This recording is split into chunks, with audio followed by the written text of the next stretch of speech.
Teachers of Reddit, what are your "the parent is just as bad as the student" stories? Elementary teacher here. We had a student who wouldn't stop stealing things out of other kids' backpacks. We had caught him on camera and would call the parents and they would just say no, that's his insert stolen item. Then, we get him on a positive behavior plan and create intentional lessons about empathy to others, setting goals to get what you want, the difference between wants, needs, etc. Eventually, he gets enough positive days in a row that he gets released from the behavior plan and receives a free bike as his incentive for good behavior. They were donated to the school by a local bike shop. The next day he tells me his uncle stole it and pawned it. He went right back to his old behaviors and it was heartbreaking.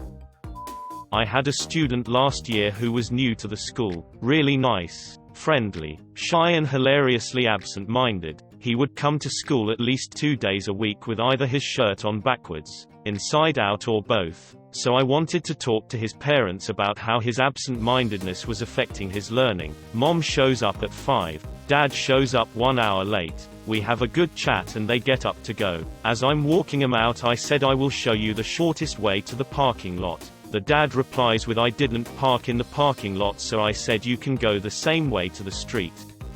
He said I couldn't find the parking entrance, so I just drove around and parked on asphalt play area. Sure enough, I walked by and his car is next to the playground. So it all came together after that. I had a preschooler call his mother an asshole. This would be upsetting except the day before. She called him an asshole. She said it quiet enough that other children or people wouldn't hear. But my coworker swore she heard her say it. We have our scheduled conference and she doesn't understand why he says such nasty things to her. Teaching adjacent. I used to be an educational facilitator at a science center. During the school year I would be the liaison for school trips. During the summer, I would run the summer camps. Parents used to like to plunk their kids in science camp because it is educational. We had a pile of hands-on programming. I have to say, it was pretty fun. Fun unless your kid aggressively hates science and you are forcing them to be there. Enter Jason. Jason was a shit on day 1. We welcome him to camp with by making liquid nitrogen ice cream. Jason didn't give a shit. He refused to eat stupid nerd ice cream. Through the day his attitude got worse. He refused to participate, called the other kids nerds and losers. He was an all-around pain in the ass. At pickup, I pulled his mother aside and said I don't think Jason really wants to be here. We can arrange for a refund or see if we can transfer him to another program he will find more to his liking. His mother replied, it's your job to make him want to be here. Clearly you suck at it. Great.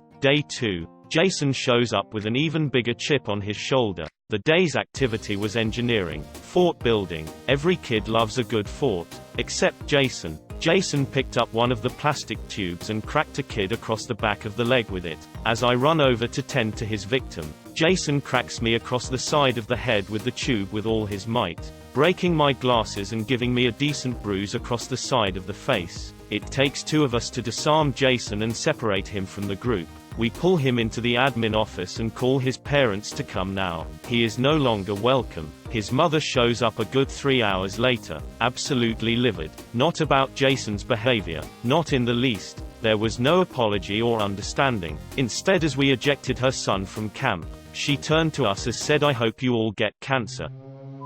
I once had a student who thought I should drop whatever I was doing and help him immediately anytime he asked a question. One time, I was working with another student and this kid yells across the room that he needed help. I told him I would help him when I was done and to please raise his hand next time. Apparently, this set the kid off because he went on a loud tirade about how I was racist for not helping him. Never mind the fact that the student I was helping, who he wanted me to abandon, was the same color as him. I ended up kicking him out of class after he went on and on about it for a while, which he said only confirmed my racism. Everyone else in the room just kind of stared at him as he left. He got suspended from my class for a couple days, which meant I needed to inform his family. I never actually spoke to his mother, because his aunt was listed as a contact about any incidents. Turns out he and his mother were living with the aunt at the time, but the aunt explained to me that he had learned this behavior from his mother, who demonstrated this behavior anytime she felt she was wronged.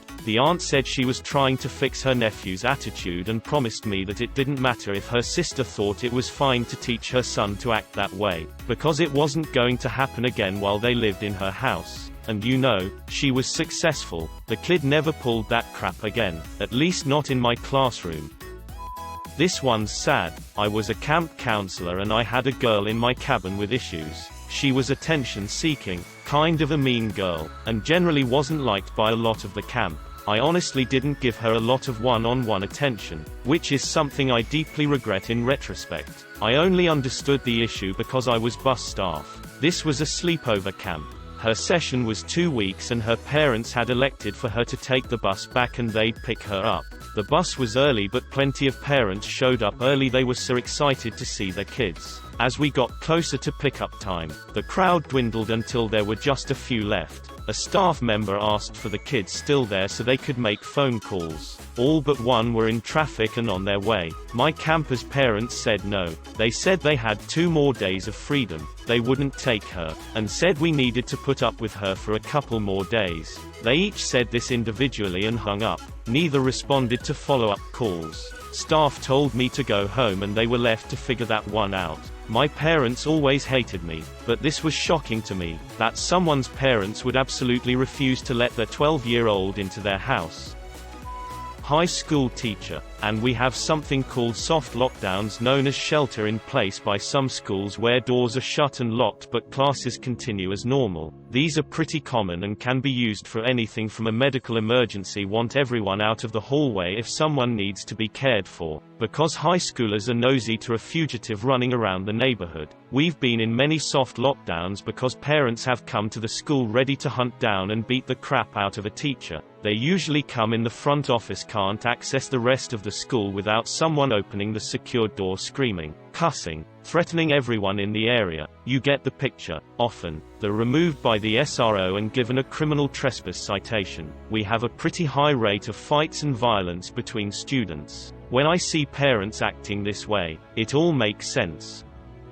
A bit different because this is a positive story. I'm not a teacher but I taught for a freshman chemistry class last year, so college kids but ones that were in high school like 3 or 4 months previously. One kid in my section was amazing, scary smart, always got great marks on assignments, asked fantastically phrased questions that the professor loved to answer, was a joy to be around during the lab section because he was so easy to be friendly with. He clearly loved and excelled at the work and enjoyed being in the environment, which definitely extended to the rest of his lab group. They were consistently the most talkative but also got the highest marks on assignments. About halfway through the semester we introduce a concept that he struggled with a bit, so he came to a few tutoring sessions and he was a joy to help one-on-one. Our third tutoring session was in the campus Starbucks and went late, so he had to get his dad to pick him up because his ride to campus that day had already left. His dad came a bit early, so he ordered a drink and sat down with us for a bit, and I immediately understood where this kid got everything from. His dad was wicked smart, asked relevant questions in a way that made me think about the material in serious depth. Same way that his son did.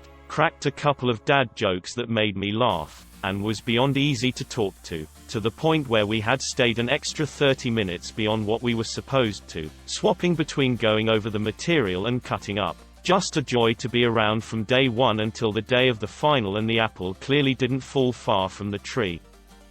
I had a student many years ago, call him M. He was a sweetheart in the classroom, never answered back, did as he was told, engaged and interesting, but, outside of class, he wasn't allowed to be around other students, escorted class to class, because he would start a fight every time, and I mean that. I could not wrap my head around it, until parents' evening. His dad was a hulk of a man, mother was sadly deceased, he was clearly abusive, he kept his hand on the back of M's neck, leading him around like that.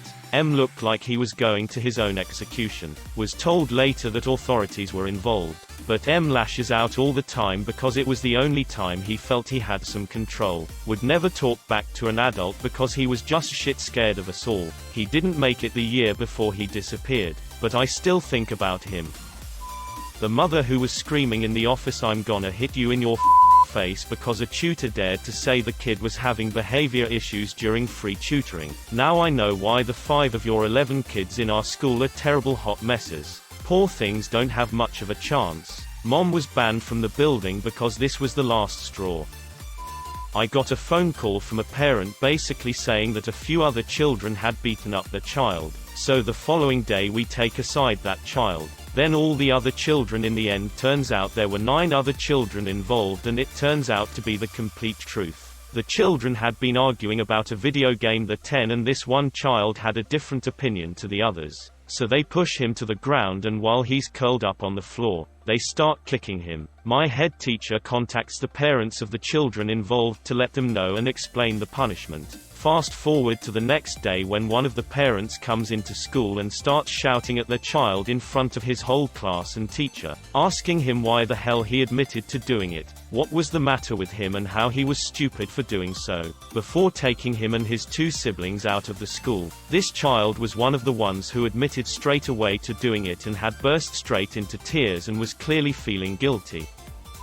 When I was still a student teacher, I was asked by my cooperating teacher to sit in on parent-teacher interviews. The first parent scheduled for that night was the parent of a student who was completely tuned out in my class, usually always sleeping, never does any work, never did well on tests or assignments. The usual suspects. The student was also often caught on his phone in class watching streams on Twitch with the volume on and complaining when his phone would get confiscated. My cooperating teacher tells this parent all of our concerns in the nicest and most polite way possible, going as far as beginning to suggest homework management solutions, study tips, and even formulate a plan of action for the student so that his grades could improve come next term. Now, if I asked you to go and look up the definition of disconnected in the dictionary, you would find a picture of this woman. Everything my cooperating teacher said, all her concerns, her suggestions, her plans of action for this student, went in one ear and straight out the other. When the teacher finished voicing her concerns, suggestions, I kid you not, this woman blinks like one of those "I have no idea what you just said" kind of blinks, pauses for about 5 whole seconds, then replies with, "How many students are in this class?" My eyes immediately bulged out of my head at that response. This wasn't a classroom size problem. This was a "your child puts in zero effort" problem. Still, the teacher politely replies with 26. Relatively small for a school of more than 1,700 students. The woman stood up from her seat so violently that the teacher flinched, and proceeded to storm out of the room mumbling, "Too many. Class is too big. Too many kids. Too many." My cooperating teacher and I were both speechless. It turns out that she went straight to the principal's office right after the interview and began to complain to her about the class size and how it was hurting her son's education. When the principal said that there wasn't much she could do about the situation, the parent began to complain about how I, the student teacher, obviously didn't know what I was doing for her kid to be failing, and that the student teacher should teach the class alone. Thankfully the principal backed me up, but I still couldn't believe what an airhead this parent was.